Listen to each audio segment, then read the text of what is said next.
맨 뒤 어금니 하나 진짜 없어도 괜찮을까요? 이 질문은 생각보다 단순하지 않습니다. 그래서 결론부터 정확하게 말씀드리겠습니다.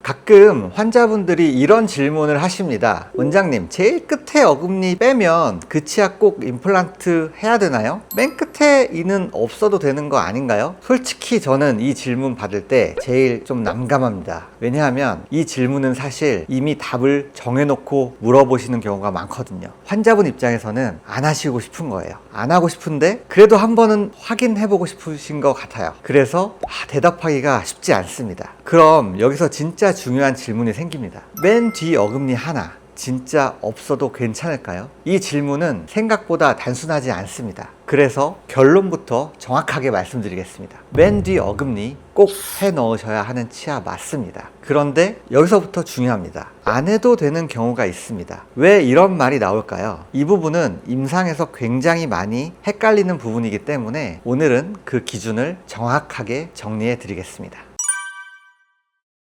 안녕하세요. 26,000건 이상의 임플란트 수술을 직접 집도한 26년차 치과의사 원태희입니다.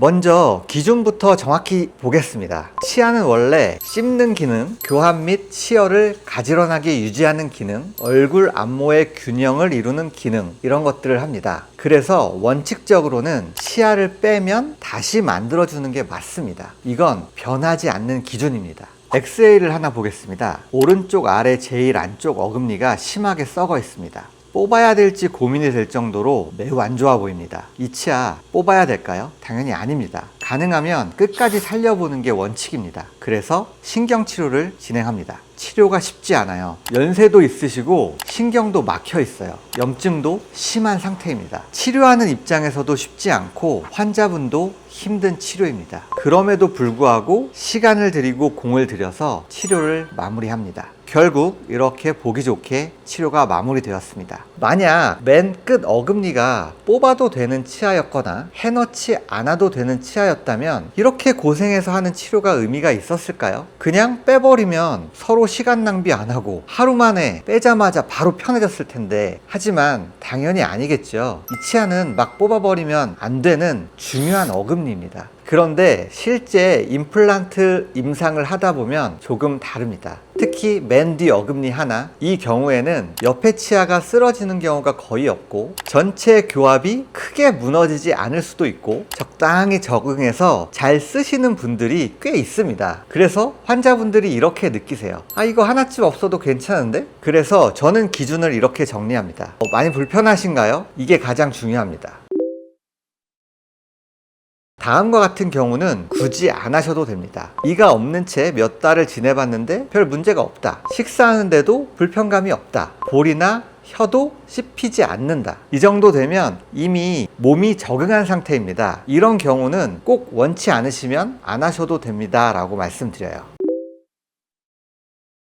실제 환자분 사례를 하나 말씀드리겠습니다. 한쪽 어금니가 없으신 채로 오래 지내셨던 분입니다. 근데 이 환자분은 식사하시는데 큰 문제를 느끼지 못하셨어요. 이런 상황에서 반대쪽 제일 끝 어금니도 빼야 하는 상황이 됐습니다. 그리고 환자분이 이렇게 물어보시죠. 원장님, 이거 꼭 해야 되나요? 이럴 때 저는 이렇게 말씀드립니다. 이미 한쪽도 없이 잘 지내셨으니까 이번에도 아마 크게 불편하지 않을 수 있을 것 같아요. 원치 않으시면 굳이 안 하셔도 될 것 같습니다.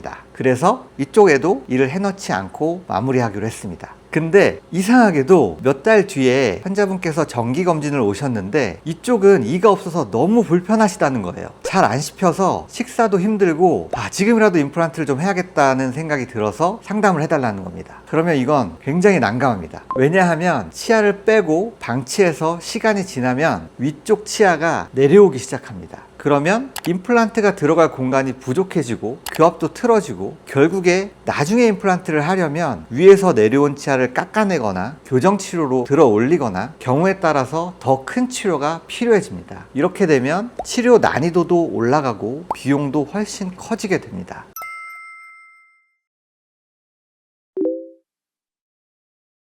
그래서 이건 꼭 기억하셔야 합니다. 할 거면 초기에 결정하셔서 하시고, 안 하실 거면 그 상태를 그냥 유지하시는 겁니다. 중간에 바꾸는 순간 가장 복잡해집니다. 많은 분들이 일단 써보고 나중에 결정하면 되겠지 뭐 이렇게 생각하시는데, 짧게 판단해 보는 건 괜찮지만 오래 미루는 순간 전혀 예상치 못한 문제들이 터져 나오고 결국 치료 비용만 많이 들어가게 됩니다.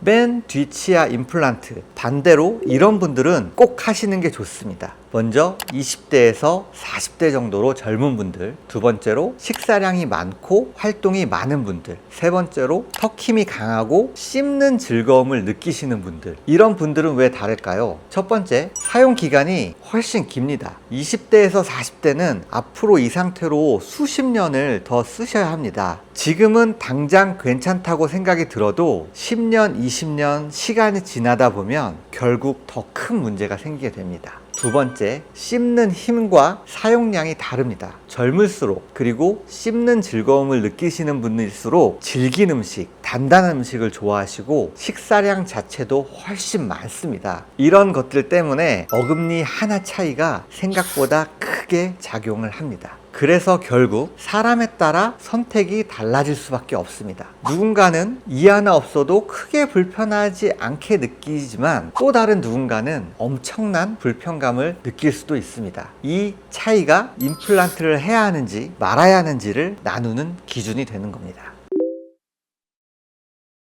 정리하면 간단합니다. 맨 뒤 치아 어금니 해야 하는 치료는 맞습니다. 하지만 모든 사람에게 무조건 권하는 치료는 아닙니다. 내가 불편하지 않게 잘 쓸 수만 있다면 적당히 타협할 수도 있는 치료입니다. 치과 치료는 정답이 하나로 정해져 있지 않습니다. 환자분의 상태에 따라 다르고 어떤 선택을 하느냐에 따라 바뀌는 경우가 굉장히 많습니다. 오늘 말씀드린 기준을 잘 참고하셔서 맨 끝 어금니 임플란트, 본인에게 가장 적합한 방법을 찾으시길 권해드립니다. 오늘 영상이 여러분의 현명한 판단에 도움이 되었길 바라고, 더 궁금한 점이 있으시면 댓글로 남겨주세요. 감사합니다.